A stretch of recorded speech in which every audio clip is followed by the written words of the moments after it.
50 साल हो जाए तो मसीह में, जहां वहीं पड़े रहोगे, क्योंकि मैं अगर नहीं मान रहे हो तो प्रॉब्लम बनी रहेगी। वरना वो कह रहा है कि जब तुम मेरी बातों को मानकर चलो, मैं तुम्हें पृथ्वी की समस्त जातियों में श्रेष्ठ कर दूंगा। हालेलुया। उसने कहा है और कोई इसको नकार नहीं सकता, वही है जिसको तुम शीशे में देखते हो। हालेलुया।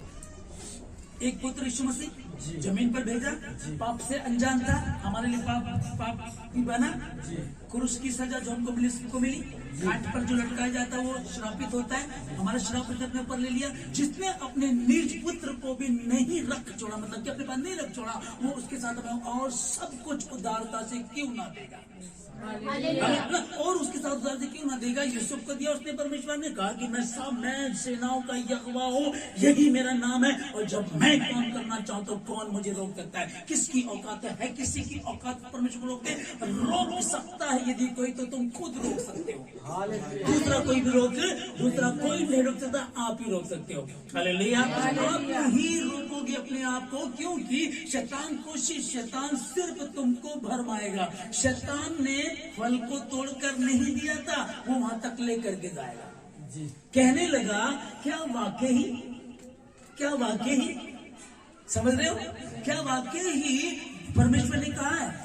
संदेह डाल दिया, नहीं, वो कहती हाँ परमेश्वर ने कहा, हाँ परमेश्वर कहा नहीं खाना मतलब नहीं खाना, बात खत्म है। हाँ किया ना की ना, अब बातें चली नहीं, ये खाने में तो मन भाव, देखने में चाहने योग्य, खाने में मन भावना है ना, इसको देख के तो बड़ा मन रहा खा, चलो ट्राई करके देख लेते हैं, क्या फर्क पड़ता है, ट्राई कर लेते हैं। उसने ट्राई किया, उसकी ट्राई हम सबको भोगनी पड़ रही है। उसकी एक चलो देख लेते हैं। अब सोचना कि उसको कहा गया क्या वाकई ही, हालेलुया, आप खुद ही शैतान आपको, जैसे कि एक चूहा होता है तो जो बिल होता है, चूहे का जो पिंजड़ा होता है, चूहे को पकड़ते हैं तो वो पिंजड़ा चलकर नहीं आता, चूहा चलकर जाता है, क्योंकि उसमें टुकड़ा लगाते हैं, रोटी का कुछ टुकड़ा लगाते हैं फंसाने के लिए, तो फिर वो पिंजरा चलकर कभी नहीं आता, चूहा चल करके जाता है, और उसकी अभिलाषा होती है जाकर के फंस जाता है। अब वही होगा, कोई खूबसूरत लड़की, कोई खूबसूरत लड़का, उसको मोबाइल अच्छा है या कुछ और, या व्यभिचार, गंदी चीजें, जुआ सट्टा, यार मैं 10 रुपए लगाऊंगा सट्टे में, और अगर सुबह आ गया तो 10 रुपए की 100 रुपए कितने मिलते हैं, 800 है ना। नहीं कोई बात नहीं, मैं आगरा नहीं गया पर मुझको पता है कि आगरा में ताजमहल है। हालेलुया। अब समझ पा रहे इस चीज को, ठीक है।